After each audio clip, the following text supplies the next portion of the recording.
channel, and today we're going to do the Girl Scout book. Girl Scout book. No. Hey y'all, it's Amanda. Welcome back to the channel, and today we're going to do the Girl Scout book. What am I saying? Oh. Hey y'all, it's Amanda. Welcome back to the channel, and today we're going to do the Girl Scout cookie book tag.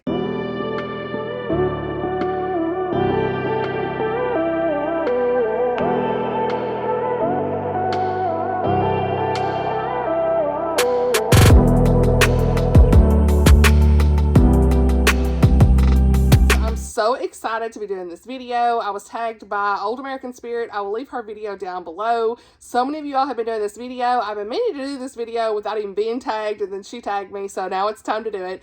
I'm really excited to be doing this. I love the prompts. I love Girl Scout cookies. What is your favorite cookie? Mine, of course, are Thin Mints. Then we've got Samoas. Then the Tagalongs. All three are really the greatest. But can I eat a whole sleeve of Thin Mints? Yes. In one sitting. Yes. So let me know your favorite Girl Scout cookie. Okay, we all have them. Those are my top three. I think those are a lot of our favorites, but neither here nor there. Love these prompts. So without further ado, let's dive in. Okay, so question number one is Trefoils, a classic that you love. Question I picked Little Women by Louisa May Alcott. If you saw my video last year during Vlogmas, you know that I read this book for the first time last year. Had the best time reading it. I had an entire dedicated reading vlog for this book, and it is definitely one of my favorite classics that I will forever love and cherish.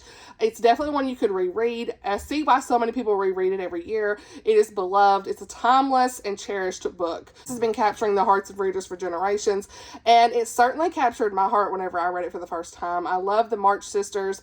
I love Marmee. She's so relatable, especially for me as a mom. Like, she is the most relatable mother character that I've seen in a book for me. The sisters have this unbreakable bond, and we really see the power of sisterhood in this story, and they learn about gratitude and how to help others and how to do for others, and we see them going through different hardships and them learning together how to get through that. And there's some Christian faith elements in this as well. So overall, I absolutely love this, seeing these women learn how to live life during the Civil War time period. Her dad is away at war was so impactful, and it's very thought-provoking as well. So highly recommend you pick this one up. It's one that's easier to read personally. There's some classics that can be hard to read, but I found this one very easy to read, and it's just a timeless classic with a very emotional impact. Question number two is Lemon Ups, a book you find inspiring. And for this, I chose All That Really Matters by Nicole Deese. It's been a while since I've mentioned this book, so I just want to bring it up again. Would be a really great one to read this summer. This is a Christian contemporary romance.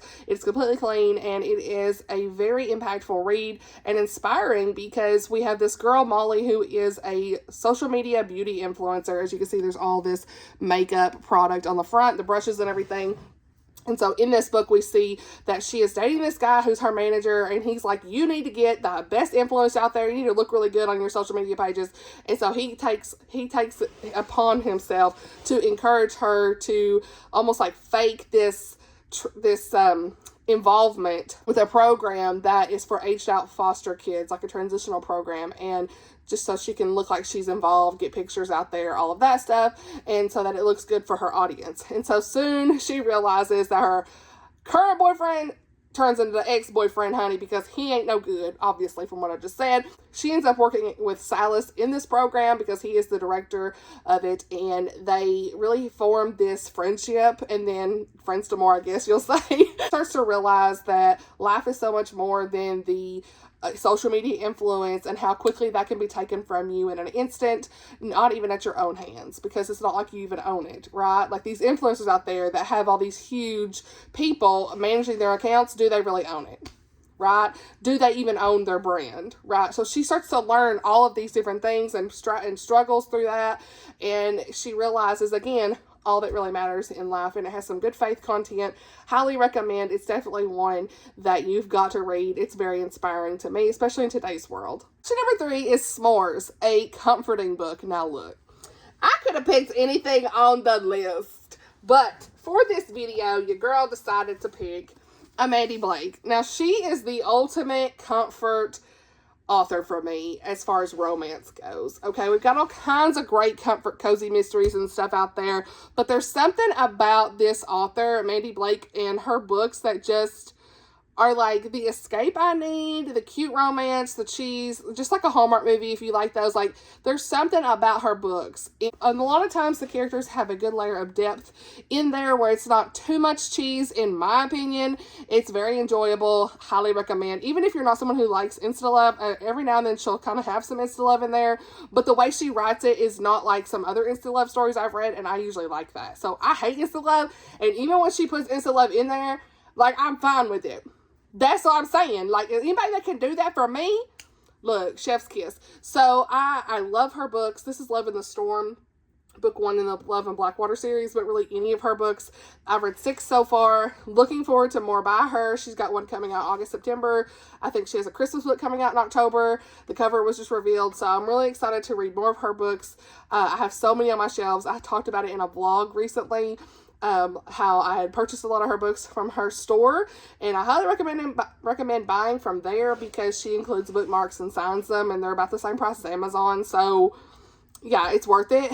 But yeah, this Love in the Storm was one of my favorite books that I've read by her, and I think I gave it 4 or 5. I don't remember if I gave it 4.5 or 5, but either way, I have not given any of her books lower than 4. They've been very enjoyable. Okay. So, for me, Love in the Storm was super cute. It's even a really great one to read during the summer when it's so hot, because these people are locked up, forced proximity in a cabin in a snowstorm. Say less, okay? That's all we need to know. Okay, and in this, and it's kind of insta-lovey, but it's still like, I really like the characters, you know. In this, we have this girl, Lyric, and the guy's name is Asa, and like, he is the arresting police officer that arrested Lyric many years ago when she was it alcohol or drugs? I can't remember. She's been sober for years now, so I can't remember if it was alcohol or drugs. Either way, she was arrested many years ago, and Asa's the arresting officer, and so she runs into him, and they're in this cabin, and things go on from there as they get kind of trapped together, and like, he doesn't know who she is, she knows who he is. It's the whole thing, and they start to kind of get to know each other, and it's like the love story. But again, it's a love cheese, but I still really enjoyed it, and it's just one of those feel-good stories that you need at the time. Y'all know what I mean. Definitely a comfort read. Question number 4 is Adventurefuls. An adventurous book, and I want to talk about this book again because it's been a little bit.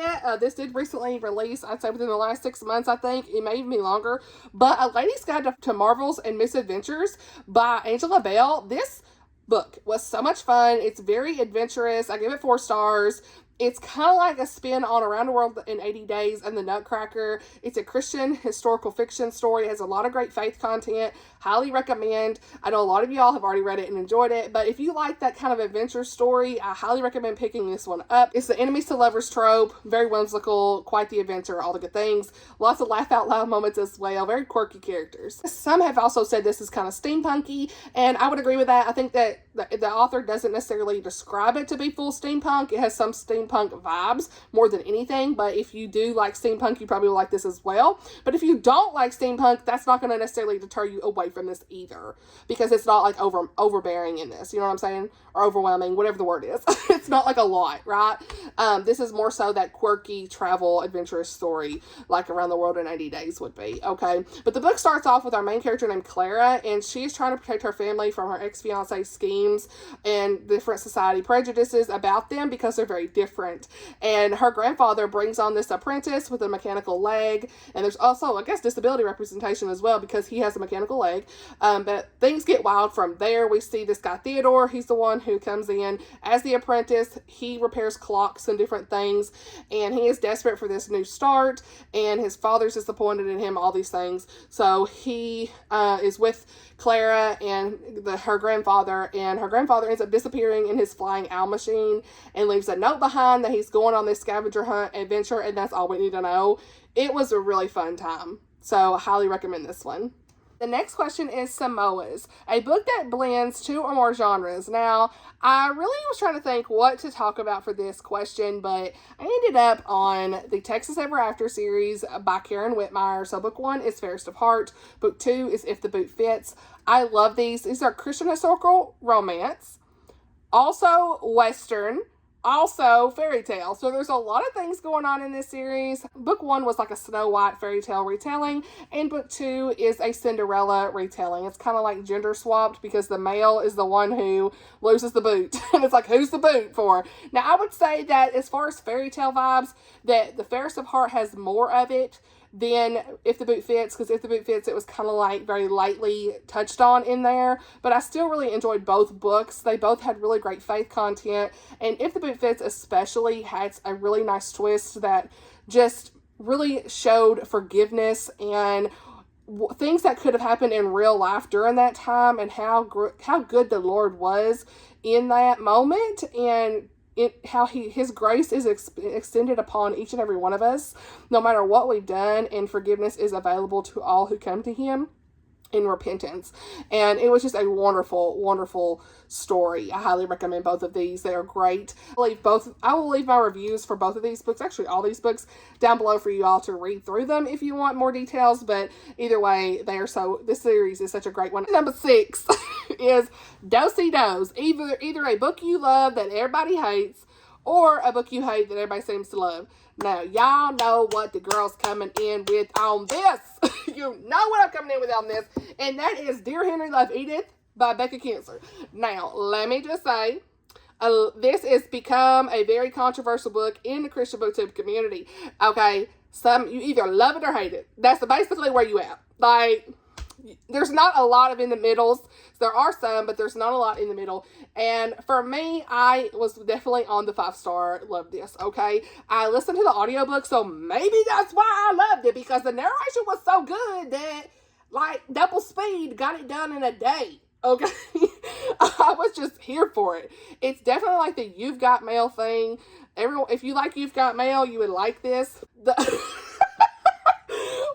What I'll say is, this was definitely one that I laughed. I had such a great time with. I loved our characters. It's You've Got Mail. They're writing letters back to each other because they each think each other is an old person and they don't realize it. Then they meet in real life and they don't realize that they're each other that they're meeting, kind of thing. They are. I don't know how to explain it. But they meet and then they start to really like each other, but they don't realize that they're the ones they were writing letters back and forth with. Let's just say that. And the story goes on from there. Now, I really enjoyed this book, and I will say I don't like the cheating trope. Now, he does have a girlfriend at the beginning, but it was kind of like you knew right away she wasn't going to be part of it. He should have broke up with her sooner, yes. But, like, I just guess when I was listening to that, I didn't really catch on. I don't know. I mean, it wasn't like some of the other ones I've read. I have had problems with that in the past in a couple other books. So, in this, it didn't bother me. I don't know. But neither here nor there. During the time I read this, I didn't have no problem with that. But I know that a lot of people have issues with that. And then a lot of people have issues with them not really, revealing to one another quickly. Like, when somebody, they each find out, oh, that's him. Oh, that's her. But then they kind of keep lying about it. Well, no, that ain't realistic, but neither here nor there. But to me, I didn't have no issues with that either, because that's happened in a lot of the secular rom-coms. And people kind of give it a pass. So we're going to move. But for me, I feel like this really exuded everything I wanted at the time I read it. And I did not have any issues at the time I read it. If I reread it, would I? I don't know. But I feel like I love this book, and there's several people who don't like it, and that's okay. To each their own. I'm not saying that about nobody. If you don't like it, that's fine. If you love it, that's fine. But that was the question. What's a book that you love that seems like a lot of people don't? So this fits the bill. I was talking to one of my friends about it, and they said, if people like You've Got Mail, they both had other significant others, right? I was like, they did? So, like, what? So, I'm just saying, like, that was the thing in You've Got Mail, so, I don't know. But, like, he had a girlfriend in this, and yes, he should have broke up with her quicker, yes. But, like, at the time, I was just here for the ride and didn't really pay much attention to it, I guess. The audiobook was really good. It kept me engaged enough that, like, I guess I just didn't pick up on some of that stuff. So, we're going to move on. I love her writing style. Made me laugh. The grocery store pepper stuff was hilarious. And when I actually got to meet Becca Kinzer, she talked about that and how, I think that came from some real experience. I don't know really what that was. I can't remember. But it was just a funny conversation about it. And so, my iPad keeps going dim. But yeah, this is definitely one that fits the bill for that question. So, yeah, I recommend it. You try it and see what you think. It's okay if you don't like it. Reading is subjective, I'm not saying, but this is definitely the answer for that question. Okay, I couldn't think of nothing else. I just couldn't. I mean, maybe the Rom-Commers by Catherine Center would also be one, because I didn't like it, like, at all, really. 2.5 stars, had a lot of problems with it, and some people say it's their favorite Catherine Center, so, like, to each their own, right? It just depends. Reading is so subjective. It just depends on, you know, at the time that you're reading a book, it's such a time in your life, like, maybe whatever you were going through at that time, you know, it would hit different, you know, so how many times am I going to say, you know? Anyway, next question. Next question is Thin Mints, one of your favorite books of all time. And it's been a while since I've talked about this book, so we're bringing it up again. Tammy O'Gray, Love and a Little White Lie. I absolutely love this. It's a Christian contemporary romance. I love book 1 and 2 in this series. This is clean. It has beautiful faith content. Our girl is working at a church, and she is an atheist. And that is all we really need to know. There is a little bit of a love triangle on this, but it's not done like some other love triangles are done. I felt like she did a really good job with this. The ending was one of my favorite endings. It makes me want to reread the book, honestly, every time I pick this up, because I love the ending. I was just like giggling and in tears a little bit. It was really good to see the faith salvation moments in this as well. Just so much about it was so good. So I highly recommend it. It does have like some music elements, like music band stuff, because one of the guys is part of a of a band. I can't remember if it's a Christian band or what. I think it's at the church. Yeah, the church's guitarist. And so you've kind of got a lot of things going back and forth here, but our main girl's name is January. And just to see her journey in this book, working at the church and seeing how good God is, was chef's kiss. It's one of my favorite Christian romance books of all time. So I want Tammy O'Gray to write more. That's all I will say. So good. And question number 8 is Tagalongs, to tag some fellow booktubers. Now, like I said, I'm not going to tag anybody because I don't know who's done this video. Y'all, like, so many of y'all have done it already. So, again, if you are watching this and would love to do this video, consider me tagging you, okay? And let me know down below if you do it. Let me know. Let's chat below in the comments. As always, I love all the comments, okay? So, please leave some comments down below. Have you read any of these books? All the good things. I hope this video quality was okay. It's late at night. It's like 8:30 at night. So, I'm just trying to get some filming done the best I can. I don't have a ring light no more. So, y'all are sitting on this spinny bookshelf. Okay, I do have the stand, but I want to sit down, so we here. The light don't work on the ring light, though, anymore, so it is what it is. And I'm not paying $30 more. I bought 5 or 6 ring lights, you guys. And I know some people suggested one. I'm like, that's the same one I bought. It's like, they're like, it's like the $30 or $40 one on Amazon. It breaks all the time. I'm like, I'm done with this. So, I'm just going to film the best I can, you guys. So, natural light coming in when possible. In the car, we're here. We're here. Y'all are here for me, not the quality. So, I love you guys so much. I hope you enjoyed this video. Please do this video, or tag if you want to, and let me know, as I said, in the comments, have you read any of these books? Maybe if you just want to, let me know some of the answers down below in the comments for you personally. Give me some new books to look into. That'd be great as well. And thank you all for watching, and I'll see y'all in the next video. Bye, y'all.